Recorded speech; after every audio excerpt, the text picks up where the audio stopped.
The Assembly will hear an address by His Excellency K.P. Sharma Oli, Prime Minister of Nepal.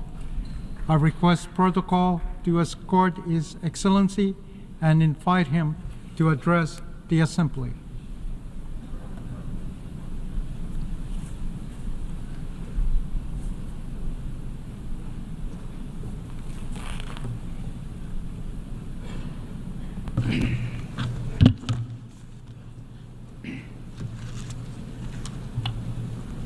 Mr. President, Your Excellencies, the heads of state and government, Mr. Secretary General, distinguished delegates, ladies and gentlemen. I stand here as a humble representative of 30 million proud Nepali people. At the very outset, allow me to extend my sincere congratulations to you, Mr. President, and distinguished members of the Bureau on your well-deserved elections. I would also like to reaffirm Nepal's full support as you undertake the important responsibilities entrusted to you. We extend our deepest appreciation to His Excellency, Mr. Denis Francis, and the outgoing president, for his commendable leadership in successfully guiding the 78th session of the Assembly.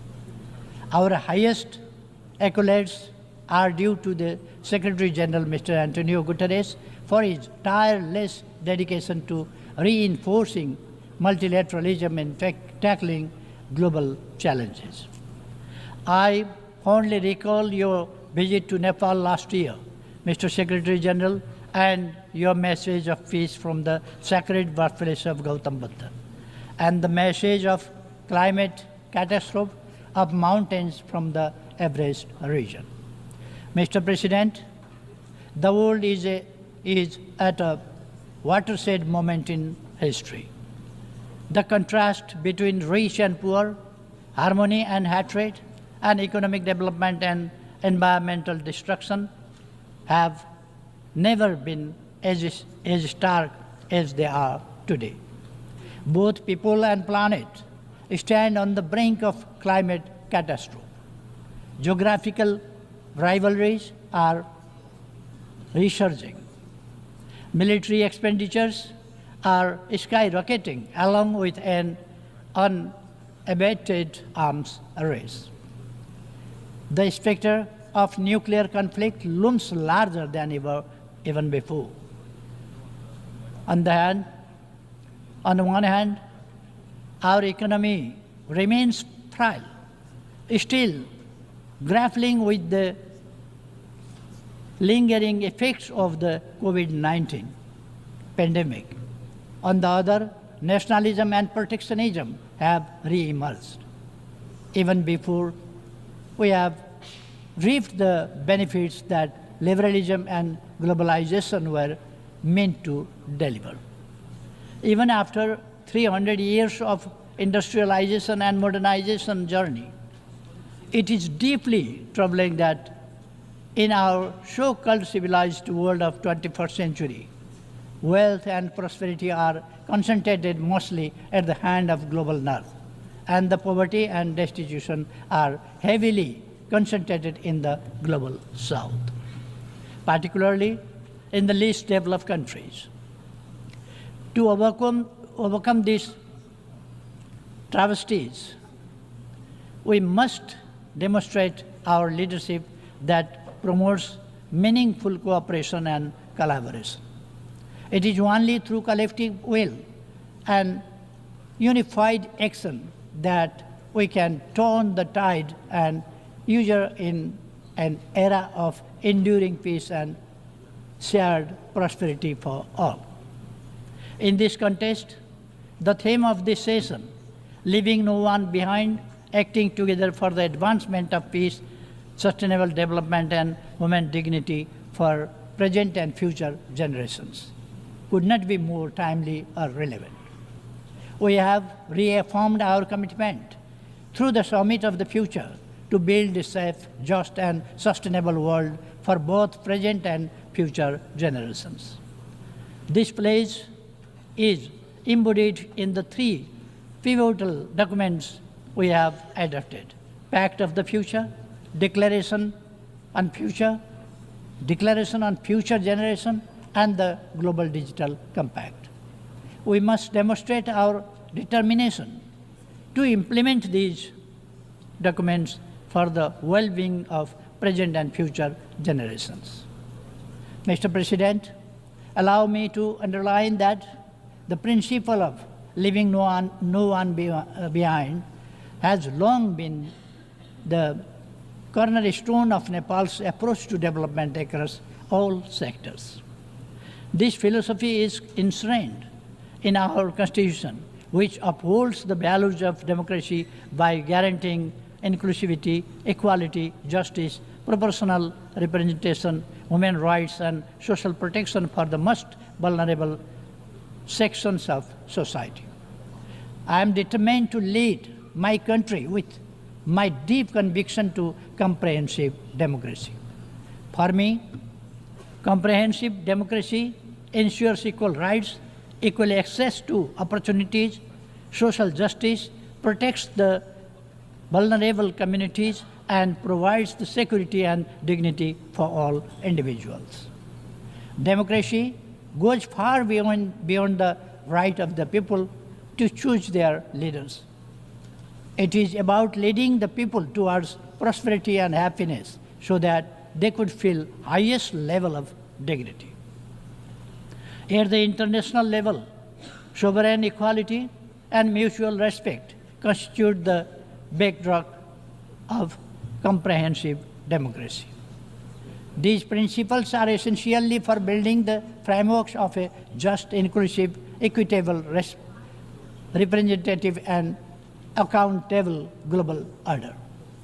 Mr. President, as a nation emerging from conflict, Nepal deeply understands the profound value of peace and political stability. Since the signing of the Comprehensive Peace Accord in 2006, Nepal has been firmly focused on completing the peace process at the earliest. Immediately after the formation of my government, Parliament passed a transitional justice bill to settle transitional justice issue once and for all. While we implement the law, we will uphold victims' rights, including truth and justice. We will also use reparations and reconciliation to heal the wounds and scars of conflict period. We appreciate support from international community, including the UN system, in this regard. The present government, formed by the collaboration of our two major political parties, is determined to secure stability while driving economic transformation for the inclusive and equitable prosperity to our people. At this juncture, stability and economic transformation are paramount to us than our periodic competition in elections. We have dedicated ourselves to realizing our national aspiration, prosperous Nepal, happy Nepali. Nepal will be graduating from its LDC status by 2026. We are diligently working towards achieving the Sustainable Development Goals, SDGs, by 2030 and aspire as become a developed country by 2043, despite facing significant economic headwinds. However, our path to achieving the SDGs remains fraught with difficulties. We are confronted with a substantial financial gap of about 24 billion US dollars to attain the 2030 agenda. In this backdrop, Nepal hosted the IDA 21 replenishment meeting last June, underscoring the crucial need for continued and enhanced support from the International Development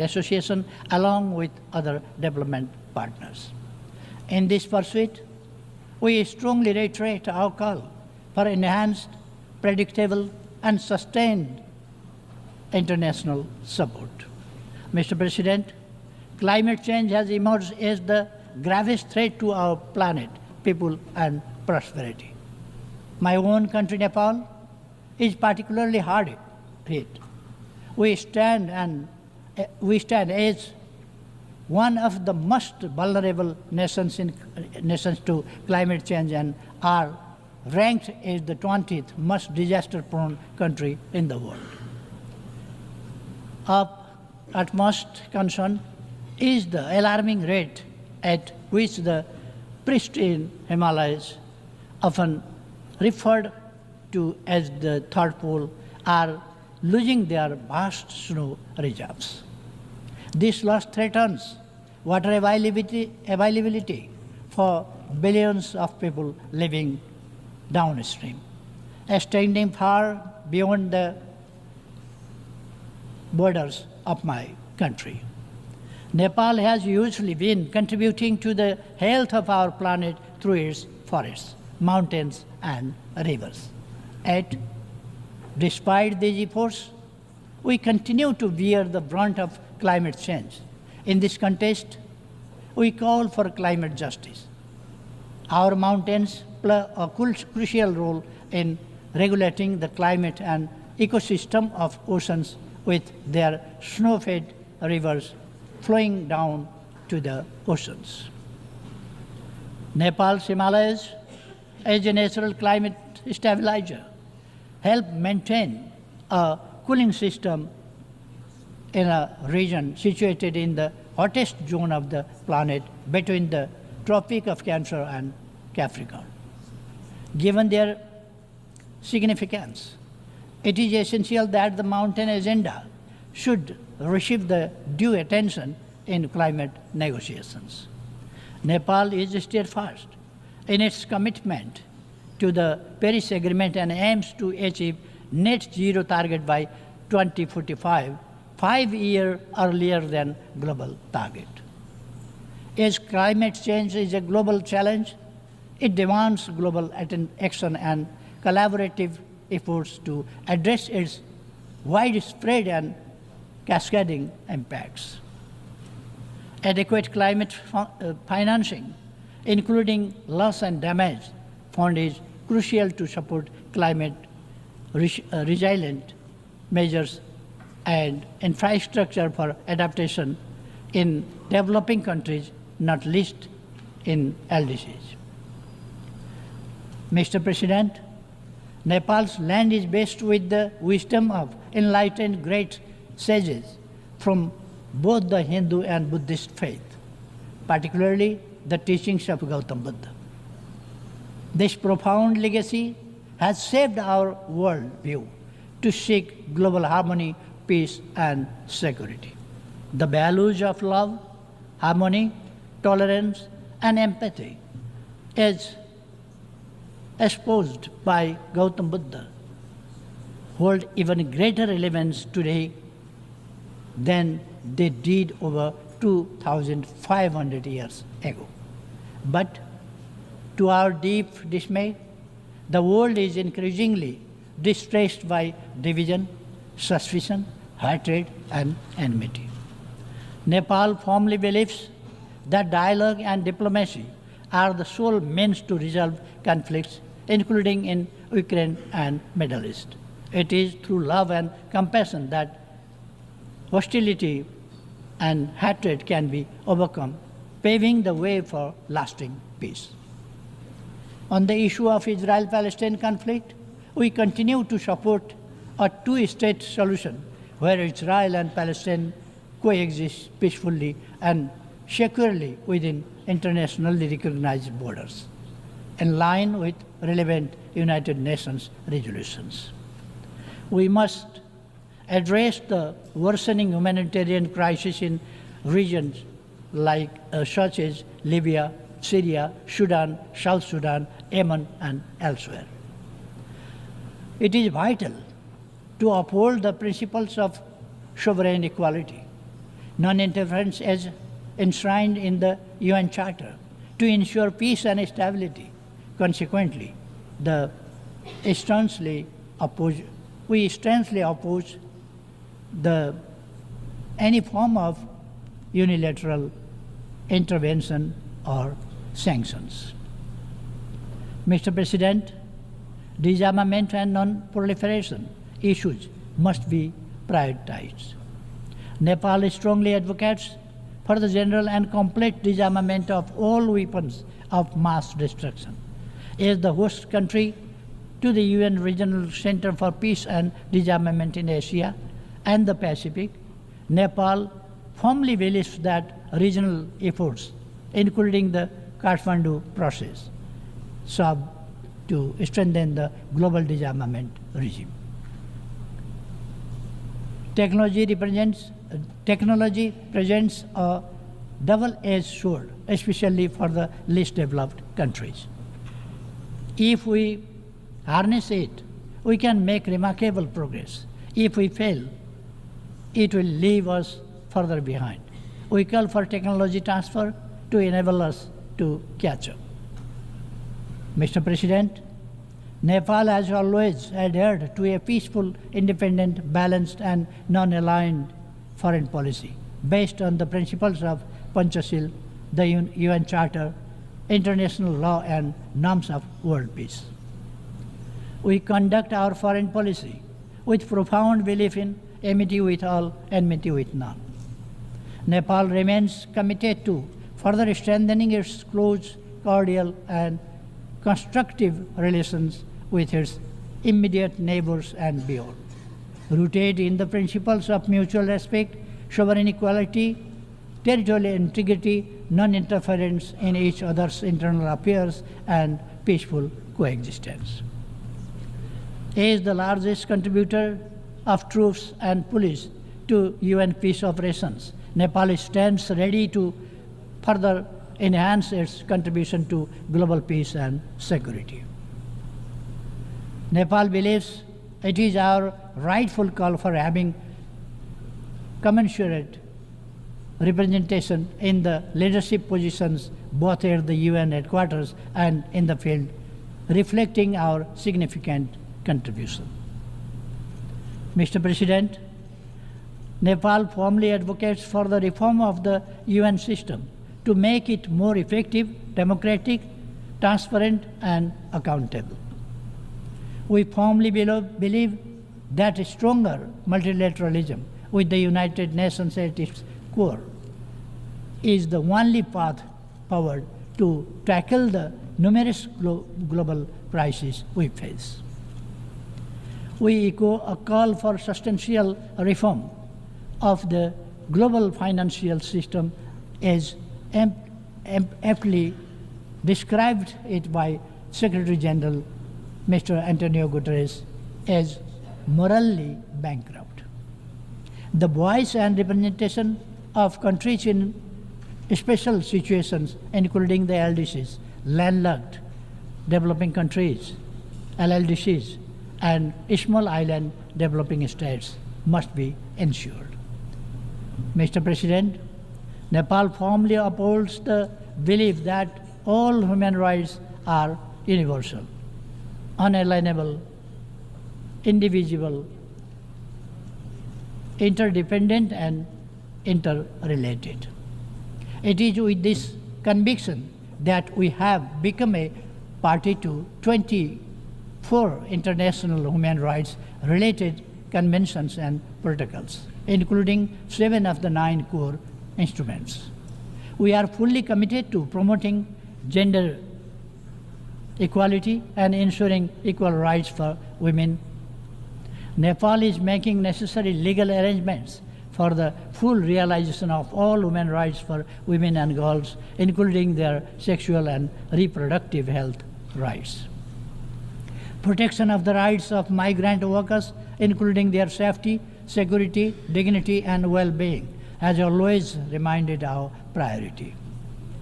We strongly advocate so far orderly and regularly migration to ensure that the benefits of migration are shared by all. Finally, Mr. President, the world we inhabit The world we inhabit is far from being perfect. Yet, it is not all doom and gloom.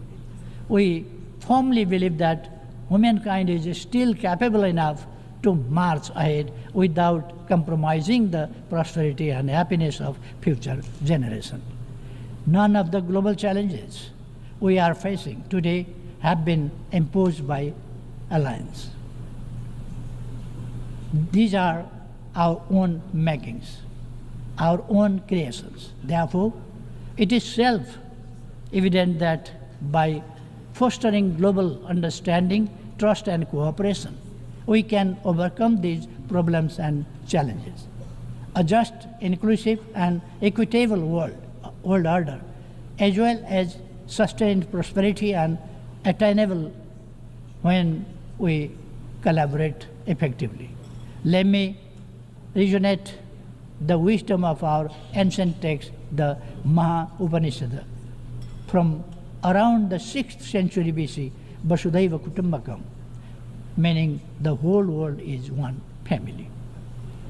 We not only hold this philosophy dearly, but we also act it on our everyday life. With this constant conviction, Nepal is committed to playing its role to secure our shared aspiration of enduring peace, progress, and prosperity while leaving no one behind. Thank you.